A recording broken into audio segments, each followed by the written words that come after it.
Welcome! You're tuned into the Living in Rhythm podcast where we wax philosophy and experience in the art and science of living in rhythm. I'm Sunday and I came here to let my soul shine. It's a lifestyle, you know what I'm saying? It's true.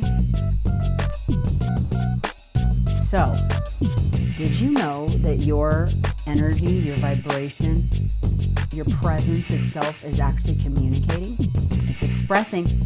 So I think it's time to take charge of our vibration, of our expression, so that we are intentional about what we're communicating in the world.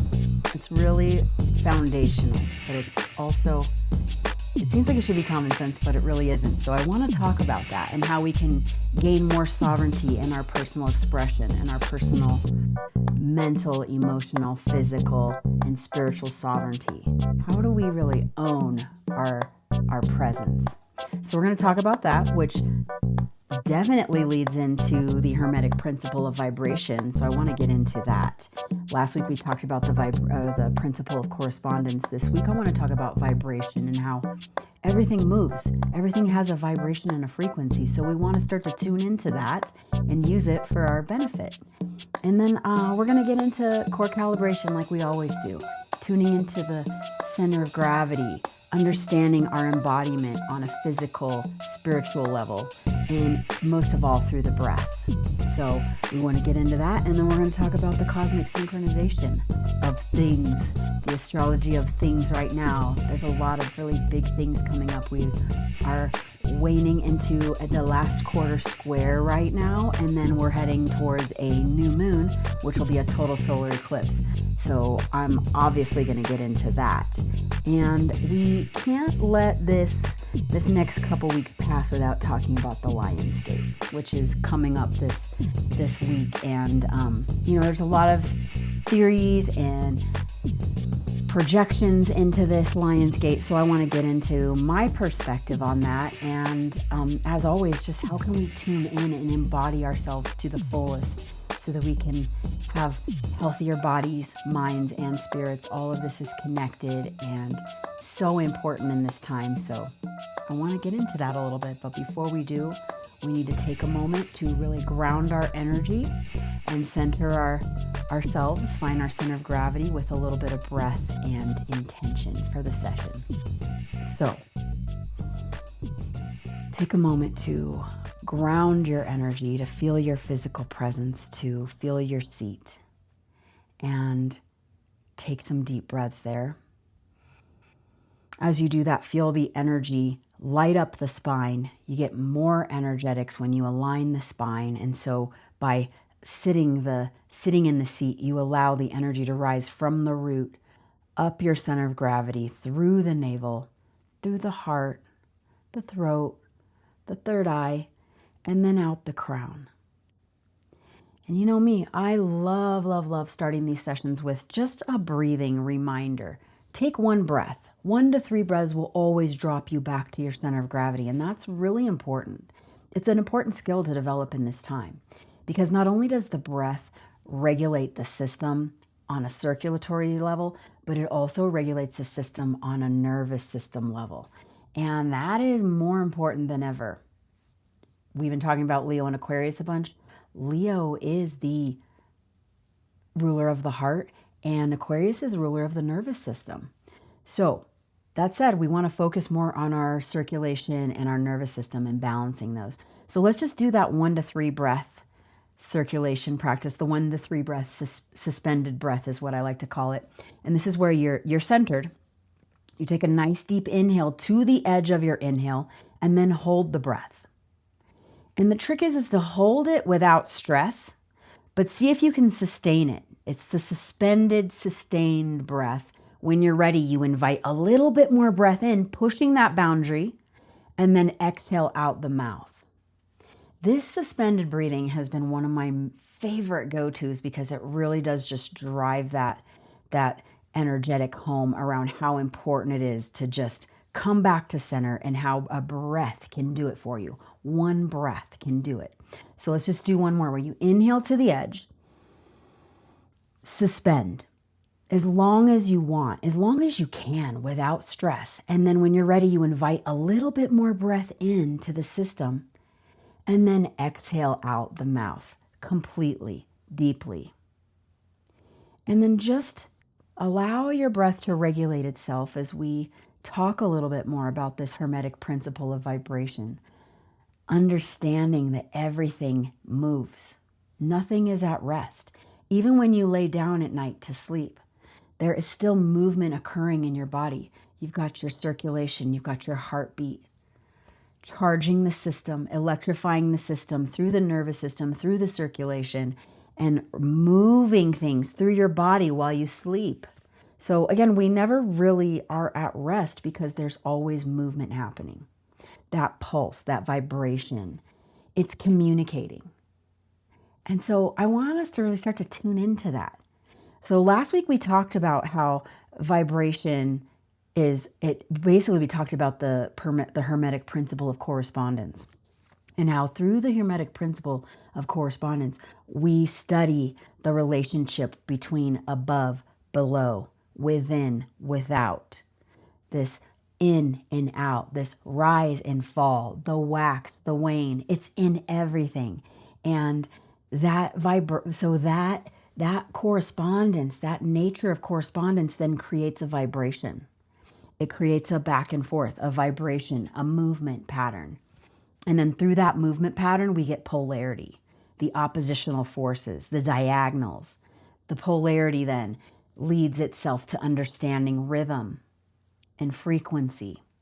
And so just again, the baseline of vibration is all about things pulsing and moving and that being a constant. So that said, I've been thinking a lot about the word emanation. It's like our soul shine, right? Like everything is vibrating and pulsing and moving from a source, this emanation that we create through our vibrational presence. We are creating emanations. This shows up as energetics, as light, as plasma.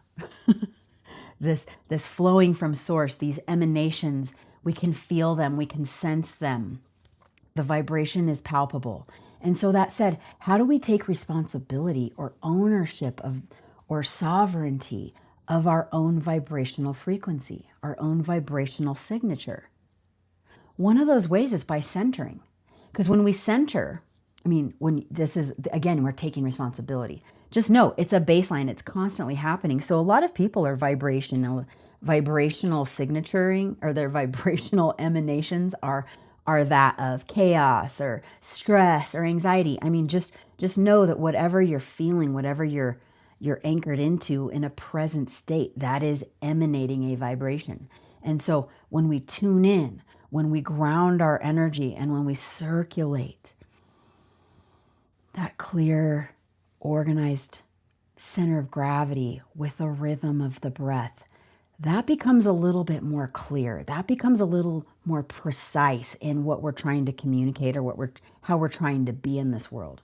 Because just know that when you're off balance and when your vibration is dissonant, that is emanating out in the space around you. People are picking up on that.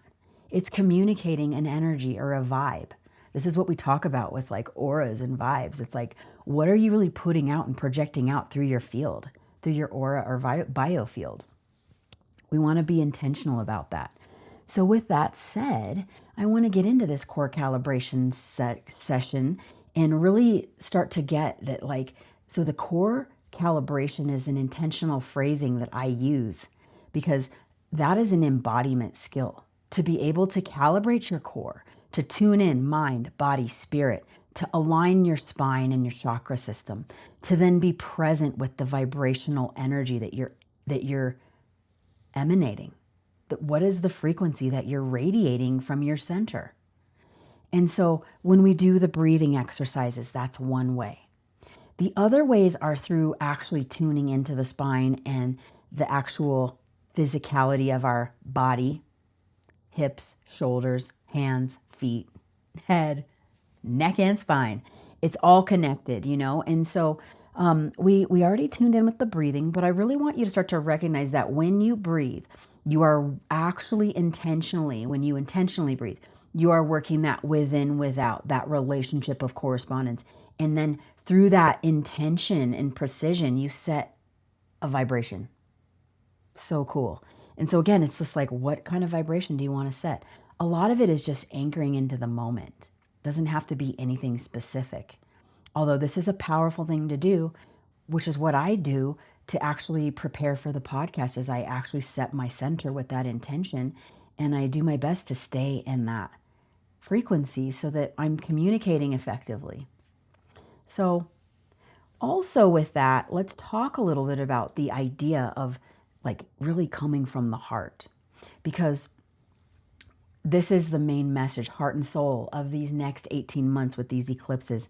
The energy is all about how can we stay true to our heart and soul, to come from heart with a soul mission, so to speak. And how we do that a lot is through our embodiment. So again, the breath sets the foundation and the tone. And then if we can really tune into that root energy and allow it to rise up through the center and then out and around into our field. All of our movement, all of our breath, we want to start to originate it from that root, allow it to rise through the center, and then express out through the field into space. And so again, then by just intentionally doing that, you're already setting a more intentional vibrational signature as you move through life. And I think that's really cool.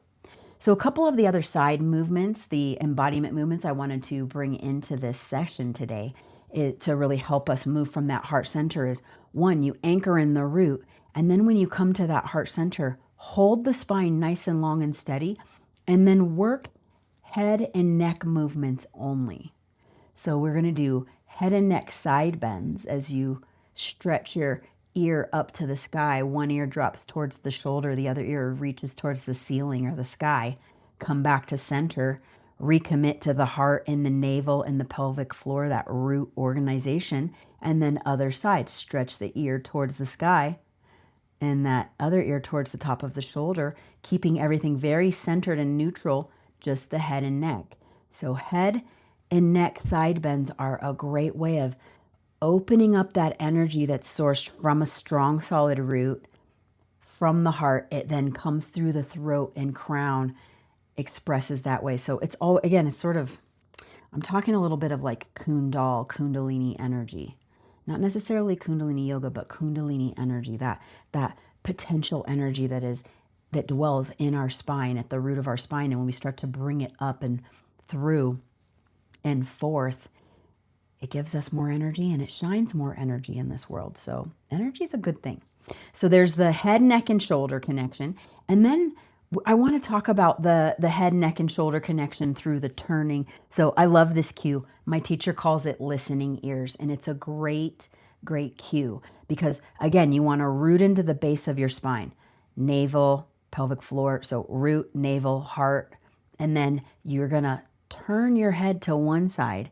And one way to really keep the head on its axis centered is by using your ear to listen. Imagine somebody's whispering to you behind you and you're eavesdropping on that conversation, or you're trying to listen to something behind you, and then you can turn your head towards that direction, then back to center, and then listen with the other ear as you turn your head towards the other side.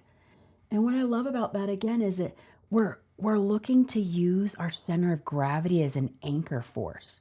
We want to own center because anything that's originating, emanating from center is going to be more clearly perceived, more clearly released if we're centered. And so again, like a lot of people will turn our head and then we just do this like little rubbernecking thing. But if you use the listening ears cue that I got from Kara Reeser, Pilates extraordinaire, then you'll be able to actually keep your head in alignment on your cervical spine, and you'll actually be rotating that axis and atlas of the cervical spine in the head in its truest form. And that is a powerful skill to practice, okay? So again, work the alignment of the head and neck while you ground through the root and let that energy pass through the heart. That's the kick. If we come from center and we emanate from center, we're always going to be emanating from the heart. And this is the message of these times right now, is to truly lead from the heart, express from the heart, show love, give love, be love from the heart, and it doesn't have to be sappy. It can be a fierce heart too, or a rebel heart. Either way, we need to come from this centered, organized place as much as we can moving forward into the future. This is my biggest intention for myself and biggest prayer for humanity. Because we got that's kind of the thing, is the cosmic synchronization that's occurring right now through the astrology is all heart-centered. It's, can you align with your soul mission and be yourself? Let your soul shine, full stop. Come from the heart. So what is the cosmic synchronization of these next couple weeks? Well, the message is very much speaking to sovereignty, liberation, and freedom. Can we break the chains that have been binding us emotionally, mentally, spiritually, and really allow ourselves to, again, come from this expressive, radiant heart energy? That is the big message of the astrology for these next 2 weeks, in my personal opinion. So the sun is still in Leo. And I talked about it a little bit last week, but I just want to really reiterate, Leo represents the heart. It represents your sovereignty, your leadership, your governance in a way. It's like they're the rulers of the zodiac. They're like the royal rulers. And I use the word sovereign on purpose because they call the kings and the queens of Europe the sovereigns. They're the sovereigns. And I've been thinking about this word a lot. I've been thinking about it in terms of, again, more of a presence or a state of being. Sovereign in my emotions, sovereign in my mental state, sovereign in my spiritual, physical state.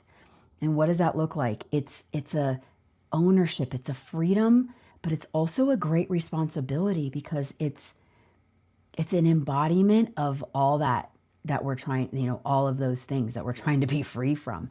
And so it's not enough just to take the power, but to hold the power in yourself responsibly, to take ownership of yourself. That's sovereignty. I'm in charge of myself, in my frequency, my vibration, mind, body, spirit. And again, just look around. You can see people in your world that might be throwing their energy around. I mean, people do it all the time. I do it a little bit sometimes when I'm off balance. I throw my energy around. And, the chaos monsters of the planet right now are really they've been having their way. And this is why more of us that take charge of our own sovereignty, our own vibrational signature, then we are going to be able to help others do the same. And then the more of us that do this, the less of them get in the way, because our frequency will dominate. These are vibe wars. We're in vibe wars right now. It's like power struggling is about vibration and frequency. And so again, I use the cosmic synchronization, the cosmic alignments, to help myself actually harness these energies and know when to push, know when to plan or organize. That's what I play with in these things, So yeah, with that Leo energy, it's fixed. The mode of a Leo is fixed, which is also a way of saying sustain. We're holding the pose in a way. We're fixing and sustaining a frequency that we want to, a sovereign frequency that we want to inhabit on, take over on Earth, instead of this chaos monster that we've got going on.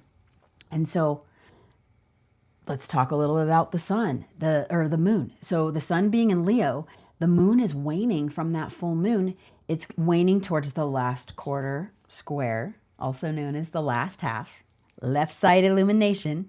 I say this all the time because I really hope you start to look up and develop a relationship with all 8 phases of the moon. So we're on August 5th, we'll have the last quarter square, the last half, left side illuminated.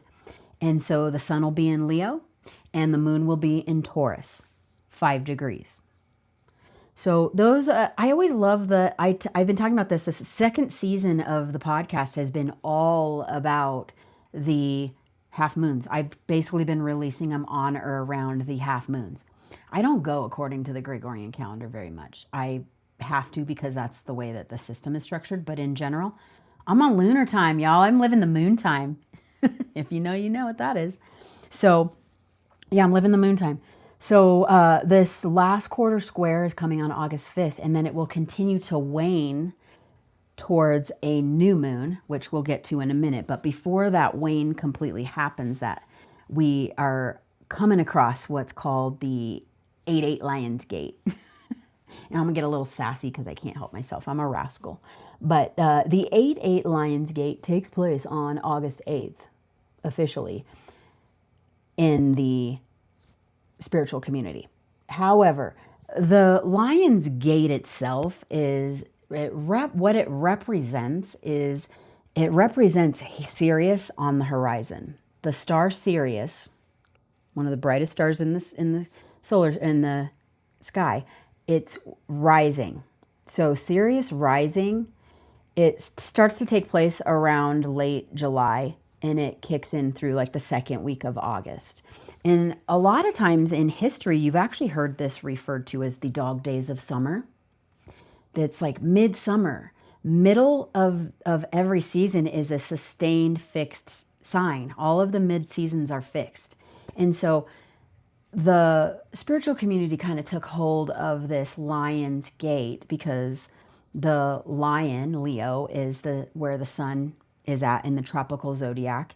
And it is in tropical astrology, it's in Leo. And it's basically, they're taking the double eights, and they're using the numerology that can come from a double number and using that for an energetic pump, which is fine. And then they're using the Leo. So the 8-8 becomes a Lion's Gate. It rhymes. It's cute. It's a lion. It's a Leo. It's an 8 gate. Get it? And it's Sirius. The star Sirius.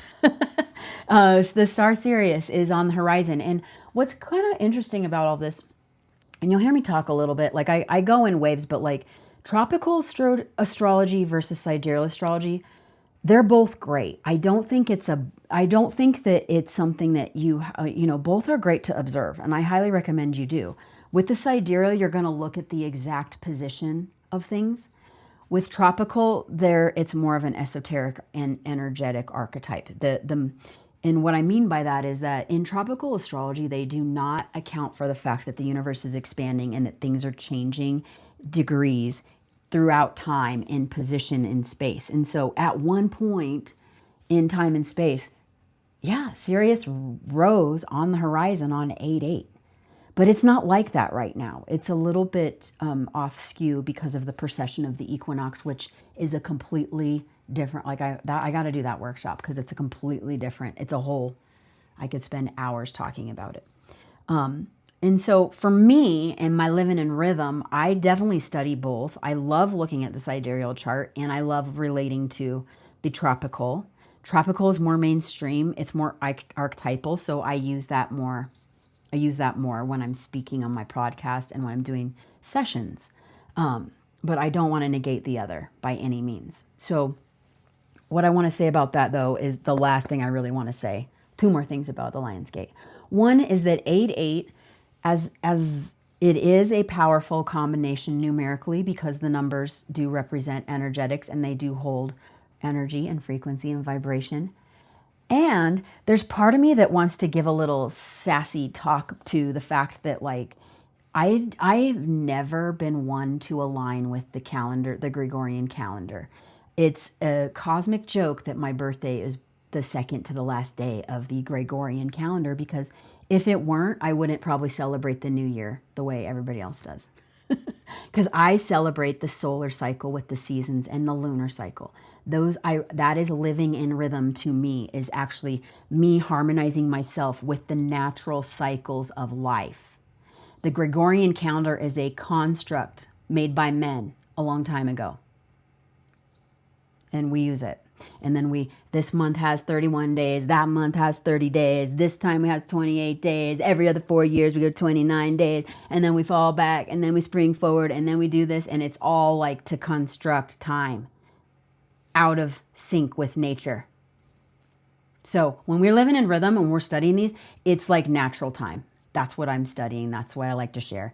It keeps us whole. It keeps us more connected to nature. It keeps us more in rhythm with our system, mind, body, spirit. And so that's, and again, I got to use the calendar. I got a calendar on my phone. I use it, but there's a balance here. So that's my bit on the Lion's Gate. And then the last thing, we might as well talk about the power of 8, because 8 is a powerful number. And when I think of 8, I think of the breath. I think of prana, deep breathing, which, that's one of my favorite things. So I say for 8-8 Lion's Gate, definitely do some breathing exercises, intentional breathing exercises, and that'll be fun. The number 8 also represents renewal, refreshing. It's motivating, it's inspiring, it's regenerative. It is the infinity sign. It continues, it refreshes and keeps going. It's constant. It's also a double 4. And what we talked about with the number 4 during the basket, the 4 is the heart. Heart, baby, heart-centered, heart. So you bring that 8, it's like double the fun, double the love, double the heart-centered energy. So, yeah. And as always, like I say, always with any of these things, you got to live them. I'm giving you my insights, perspective, and I really hope that you have your own experience with all of these, because that's what it's for. You're going to have your own relationship to 8-8 Lion's Gate than I do, and I respect that. And I appreciate you hearing my perspective and then having your own experience, because that's what this is about, is us sharing ourselves, letting our souls shine, and allowing others to do the same, right? So come with the love and the heart. That's what we do. And so, I gotta say, I am doing a collab with my dear friend Jill Catanzarite. She's a crystal sage. This woman, you might have seen her on Insta. She is a wealth of knowledge in crystals and geology, and she's got the science backed with the spirit, the metaphysical perspective. She's full spectrum, and she actually has incredible prices too. I just need to plug that. However, we are going to be doing on August 9th at 10 a.m. Mountain, 12 Eastern, we are doing a solar eclipse, a pre-solar eclipse session, where we're calling it the Rebel Heart, because the eclipse is so powerful this year. We wanted to do a little prep, talk about the astrology, talk about the significance, and then share some crystal wisdom that could also benefit the practice or the tuning in intention and setting intentions around this upcoming new moon solar eclipse, which, guys, this eclipse is so potent. It is at 20 degrees, and it's basically, the south node is at 29 degrees, and it is conjunct the Star Regulus, which is also known as the heart of the lion. I love it.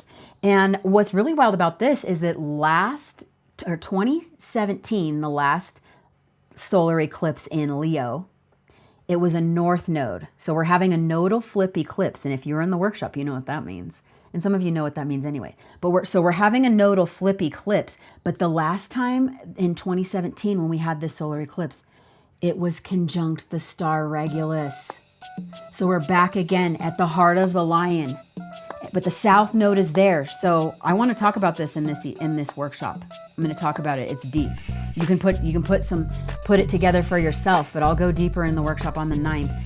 And that one's a shorter one. It's just like, we're going to do a session like an hour and a half, 90 minutes, 2 hours max, but 90 minutes is probably what it's going to be.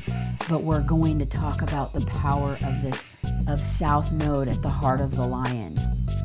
And then on top of that, with that Star Regulus, the south node is also trining the Galactic Center, which is 27 degrees Sagittarius. The Galactic Center is the center of the Milky Way galaxy, and it dwells at 27 degrees Sagittarius in the tropical zodiac. And oh man, it's connected to this south node, heart of the lion, and this Pluto Leo relationship story that's going on, it feels really big. It feels like we're doing a huge cleansing, opening of the heart. Again, aligning at our highest potential with our center of gravity and the center of the universe. Amen. So that's going to be huge. And then there's also a grand trine happening on that solar eclipse chart between Venus, Pluto, and Uranus. So it's an air, grand trine in the element of air. So we got lots of fire, lots of air, lots of heart and centering work. So please tune in to come join Jill and I for the workshop, the Rebel Heart Workshop on August 9th. And also just tune into the podcast. I am so grateful that you're here and that you're listening and that hopefully you're having fun with this work and you're having your own experiences, because that's my highest intention with this, is to express myself from the heart and then give you some tools that you could also share and experience these transits, these cycles and seasons from your heart and from your heart-centered state. And just, I hope it gives you some good energy. So thank you all so much for tuning in, for being a part of the podcast, for being a part of the workshop a couple weeks ago. And I'm so grateful for all of it. And I appreciate you and I love you. And I'm sending you blessings and love and so much respect. Take care. Bless. Peace.